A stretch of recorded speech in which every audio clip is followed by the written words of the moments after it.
When my oldest was diagnosed with PANS pandas autoimmune encephalitis, and we brought home our 2-year-old malnourished and traumatized daughter from an Eastern European orphanage, my hope to care well for my family went from just a desire to a vital necessity. From milling and baking with my own einkorn flour, to learning age-old health habits, to trusting God in the valleys of life, I've learned that nurturing and nourishing the family is a holistic quest.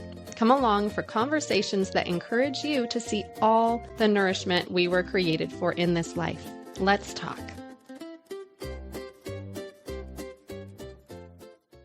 Hey guys, welcome back to part 3 in our 3-part series on Grandma's Therapy. Now, what is Grandma's Therapy? Grandma's Therapy is habits that Grandma would have had, or maybe it's your great-great-grandma that might have had these habits. And these are things that she would have done day to day, most likely, and they happen to be considered therapy today. If you're looking for self-care, look no further. You might not need like a special event. You might not need that special shopping trip to go buy yourself some new things. Perhaps the best thing that you can do for your mental health is to look back and to adopt some 100-year-old habits from Grandma before your doctor tells you to do so. By the way, I am not a doctor and I don't want to be your doctor. I'm not here to prescribe or to diagnose. So if you are having any health issues or mental issues, please see a health practitioner about those. Somebody mentioned tea time in the comments in the information box. I can't remember if it was the first video or the second video. So today I am having tea time with you guys. That was a great idea. And yes, I have heard of people doing that still. So this one is still steeping. And I'm going to let it do so for a few minutes. This is my special cup that I got from Huntington Beach because, you know what? You can take the Anaheim-born girl from the beach, but you can't take the beach from the girl. So I still enjoy this cup quite a bit. So let's dive right in. Number 1 today is singing. So I think it was in our last video, number 2, that we talked about entertainment, and specifically entertainment with family or friends. So today I want to broaden that a little bit more, and not just going to be entertained by other people, but being a part of a group, and today specifically a singing group, is very beneficial for your health. Now, singing together goes back thousands of years. There are so many historical documentations of this, of people singing, people dancing together, and that being a special time for them. One of the more recent depictions of this can be seen in the Little House on the Prairie or Little House in the Big Woods books, those books by Laura Ingalls Wilder. In these books, Pa brings out his fiddle quite a bit. And whether it's at a party where people are dancing and singing together, or whether it's just Pa at home, often he would take out his fiddle in the evening. After the work is done, you know, they would sing together, the girls might dance a little bit, and he would either play music that was uplifting, or he would play music that could help soften the mood and get them ready to go to sleep at night. In her words, Laura shares how Pa's music for her, brought this sense of safety and comfort. And it might bring different emotions as well, but no matter whether it is an exciting type of song or a song to make her body just kind of slow down a little bit, it was this sense of belonging and safety and home. I personally can attest to this because my brothers and I have all played instruments and had some form of music education and singing. We've been involved with our churches doing this, or other bands too. But I can say that the times that we have gotten together and we have sang and played our instruments together, those have been very special times, because there's something about music that can cross over and give you connection even when there are no words. But the benefits go farther than just social and emotional with singing. So the University of California, Irvine did a study using a chorale that was rehearsing and performing Beethoven's Missa Solemnis. Now, they tested them before and then during rehearsal, and then during performance. What they found was that immunoglobulin A actually went up 150 times during their rehearsals. Immunoglobulin A is going to be helping their immune systems, right? It's going to help fight off things. And during the performance, listen to this, during the performance, their immunoglobulin A actually went up 240 times the normal amount. They did find that their cortisol levels had risen 37% during the performances, but when they were rehearsing, the cortisol levels went down by 30%.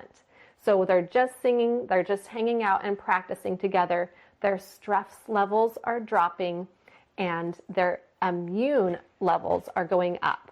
Another article from the Journal of Voice also showed that singing can give you physiological benefits, kind of similar to that of exercise. So this means that the singer also received benefits such as endorphins after they were done. Just like if you're out on a run, the singer's respiratory muscles were made stronger. And there was an upregulation of oxytocin. And then they also talked about the immunoglobulin A being risen as well. Now, before you start arguing with me and saying, well, I can't sing, so let's go to the next one, know that you don't have to be able to sing. You can hum a tune and still get great benefits from it. So there's this nerve called the vagus nerve. It runs from your gut all the way up to your brain.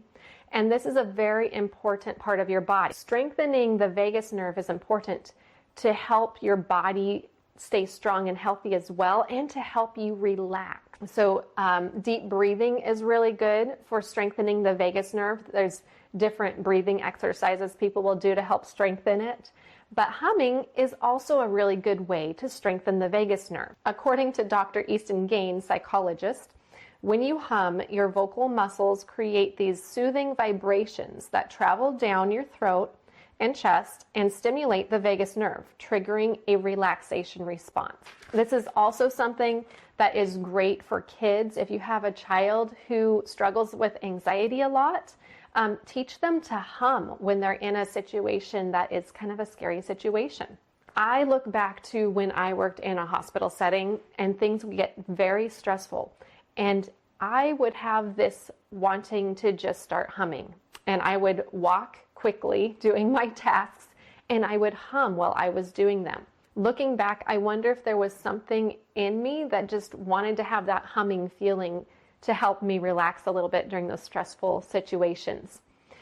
So whether you are singing with people, whether you are humming, do it together, do it on your road trip this summer, and know that there are a lot of benefits you will receive from that. Okay, so my tea is ready. I am drinking today a pina colada mix, and this is done by Farmhouse Teas, Cian over at Farmhouse Teas. I love their teas, and I had to share them with you because Cian is one of my neighbors practically.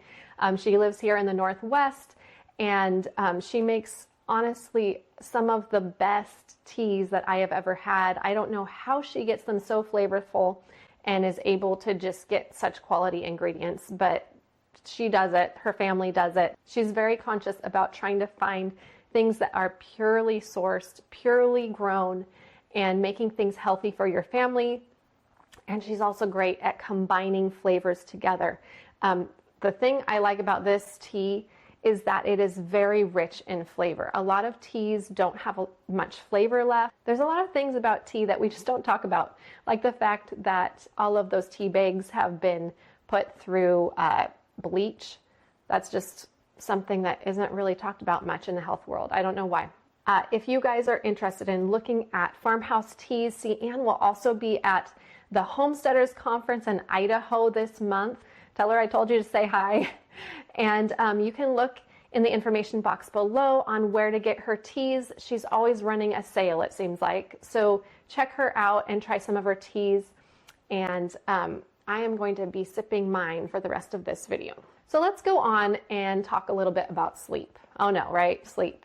Are you even sleeping? There have been times in my life that I wonder how much I was sleeping. So 100 years ago, let's look at that a little bit since we're talking about grandma's habits. People did have electricity. It wasn't that no one had electricity, but especially since people were still mostly out in the country. I talked in my last video about how it was right around 1920, people started ushering into the cities. So circadian rhythm has to do with like your sleep and wake cycles, and this is connected with your body temperature, metabolism, digestion, hunger, and even formation of long-term memories. So I remember a time back when I'd had my third child, and of course, when you go through that, generally there's a time afterwards that you don't get a lot of sleep, or you have a lot of interrupted sleep. And this happened with me. It happened for about 2 years straight, and I was just very, very tired and struggling all the time.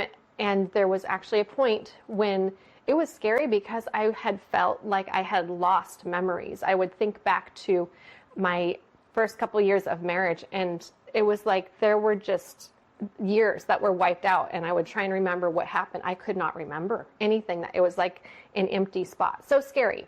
All to say, I have those memories back. They're not gone anymore. But I do think that was because of my interrupted sleep cycles. So that can also be associated with postpartum depression, not having enough sleep as you should, or having interrupted sleep. But it can also be connected with the seasonal affective disorder, or we call it SAD, right? SAD, which has to do with that time during the winter months when you just feel down, mainly because the sun is not here as long as it usually is in the summertime, fall time, springtime. So researchers believe that the circadian rhythm interruption in those winter months is to blame for the seasonal affective disorder. Now, you have to go deeper. I think you have to go deeper than that, because it's not just the sun not being there, but it has to do with everything that the sun is giving you, right? So my research pointed to using light, even artificial light, first thing in the morning to help your body just wake up and help it to get that sunlight that it is not getting anymore, and to realign that circadian rhythm. So I have family members even who have done this for years, who have used what they call their happy light, and they'll put it on in the morning. Maybe they do their makeup with it or have it next to them while they're cooking or whatever, but they've really noticed a difference just by using that thing first thing in the morning. So for me, I've found a lot of help just by getting up early in the morning and having something to go do. It has been taking care of animals. When I was first married and had my first son, I would get up while my husband was at work, and I remember these winter days when it had snowed. The snow was, a foot deep, and I'd have to go out and break up the ice on the horse trough. And at first I was kind of miffed that I had to do this in the day because it was his horse and, all of that. And my little boy would be watching me from the window. And but after a couple months, I realized something. I realized that it was actually giving me something. I wasn't just giving something, but I was getting something also. And I continue to take care of animals these days. It's helping with the horse if needed, or it's going to take care of our ducks. But it has given me something to be outside first thing in the morning and get light. My animals have been the reason for me to get up early in the morning and get outside and get fresh air year round. This has been one of the game changers for me in wintertime when it's cold and dreary, just to have a reason to get outside.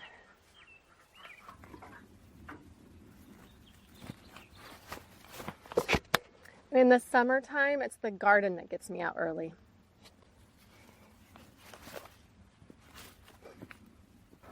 And for my friends who have struggled with depression during the winter months, I just really urge them to have some reason to get outside, whether it is that you have some overwintering plants that you need to tend to, or maybe you just feed an animal, a cat or dog outside, but have some reason that you're getting out consistently. That has really been a game changer for me. For over a decade, I have been creating einkorn flour recipes, and I have done it. I've put together some of our family's favorite comfort food recipes made with nature's original wheat, so you can make them too. Anti-inflammatory, it's missing the D chromosomes, which are responsible for the wheat intolerance in many people. One comparison of einkorn has shown 213% more lutein, 55% more riboflavin, and 76% more manganese, if I could say that, when really I could just go on and on. It has so much nutrition. The fact is, this nutritional powerhouse also tastes great. We enjoy things like biscuits, sourdough cinnamon rolls, but honestly, my kids also want to chime in. There's not a lot of einkorn recipes out there, so she made her own cookbook. And speaking of favorite, here's some of ours. Pumpkin drizzle stones. Christmas-style chocolate chip cookies. We would love to have you share some of our favorite cozy recipes too, so grab your copy of Einkorn Recipes for a Cozy Winter by going to hilltopinthevalley.com and clicking on the cookbook link. And let us know if you enjoy the recipes as much as we do. So interestingly, light therapy has also been used in mood disorders such as bipolar disorder.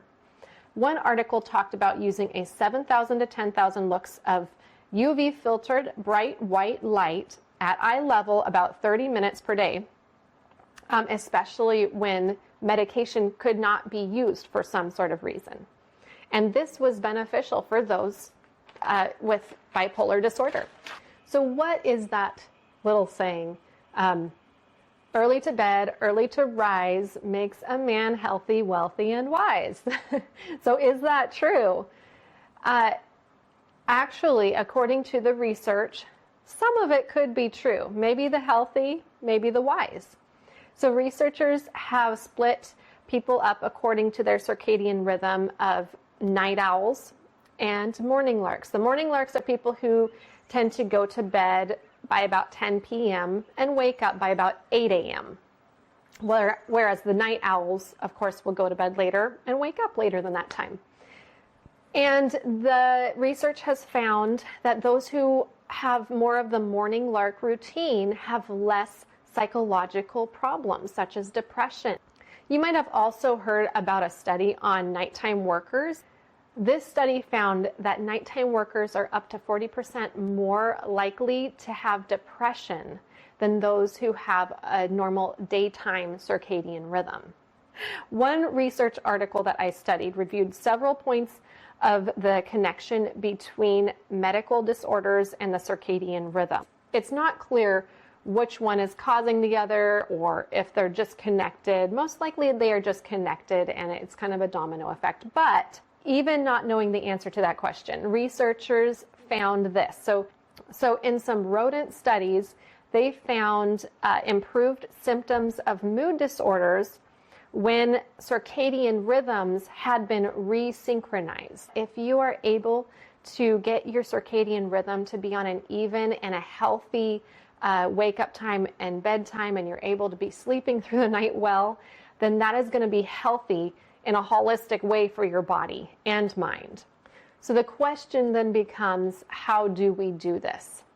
We know 100 years ago, right, there weren't as many lights necessarily around in the evening time. There's so much more technology that we use nowadays. So maybe this is a good place to start, is just the technology that is being used in the evening. Perhaps it means shutting things off at an earlier time. If grandma were here, what would she tell you? She'd probably tell you, dim those lights, quit watching whatever Netflix you've got on, and do something with your hands. Just like we talked about in the first video. She might say, go read a book. Go listen to something and chat with somebody. See the sun first thing in the morning and allow yourself to practice slow living in some new ways that you haven't done before. This is so connected to what we've been talking about this whole time with habits from grandma. And 100 years ago, their seasons were based off of their food production. Whereas now our seasons are often based off of events of our living. So it could be the school year, it could be holidays. I remember hearing people tell me that they wanted to move to the Northwest where I live because they wanted to have seasons again, or they didn't feel like where they were living had seasons. So let's talk about that first. What exactly is living among seasons? So depending on where you're living, the landscape around you will change. And we often think about seasons as the landscape changing a lot more if there's more seasons. But really we have to look at, are we looking, when we want more seasons, are we looking for a place that maybe has more of a winter season than we're used to? Or we want some place with fall colors, or maybe a longer spring? And people will move up north sometimes to get some of those things. Honestly, where I'm at, we don't have a lot of snow at all in winter. It's really a lot warmer than many places when it comes to winter. And so people that come here, they might say, oh, I wanted to be around the seasons, but really they're thinking, well, I want some fall colors and I want it to get colder in winter, which it does. So seasons is kind of, it depends on who you're talking to, what they feel. But I'll tell you, every place, no matter where you are, has seasons. It might just not be the type of seasons you're looking for. So when we're talking about seasonal living, we're talking about how you respond to the seasons that are happening around you. When the landscape around you is changing, whether it is the time where things begin to blossom, or it's the time where things begin to die off a little bit, how is your body responding to those changes and walking with nature with those changes? So that's what people used to do 100 years ago, mainly because they were using the seasons so much for their growing and harvesting times. Here are just a few of my findings on seasonal living. One study found living next to vegetation was associated with 12% less likelihood to die prematurely.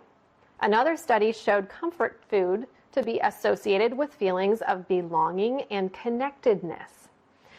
Oh man, foods are also the most nutrient dense when eaten close to when they are harvested.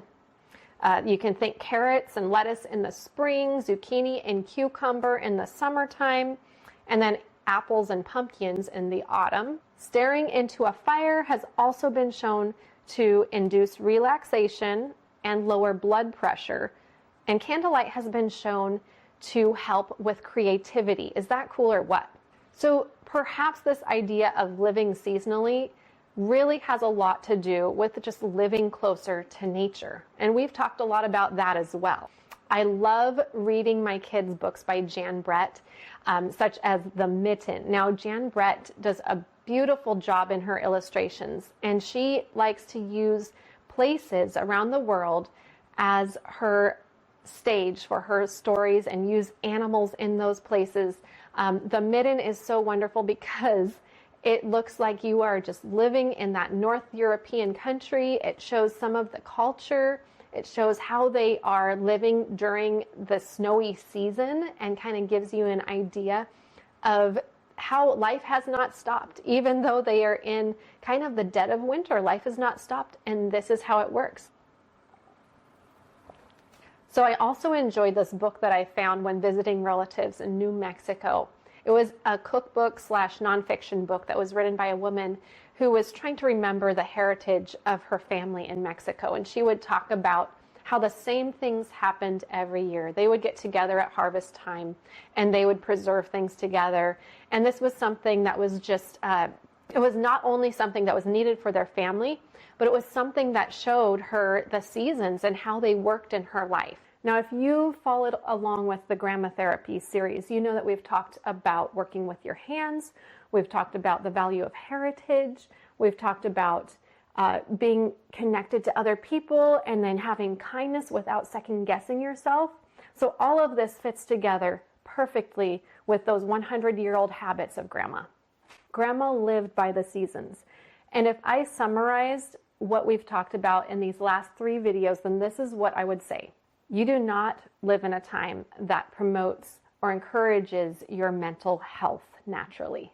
So much has come out and continues to come out on how technology is actually not just helping us, but hurting us mentally.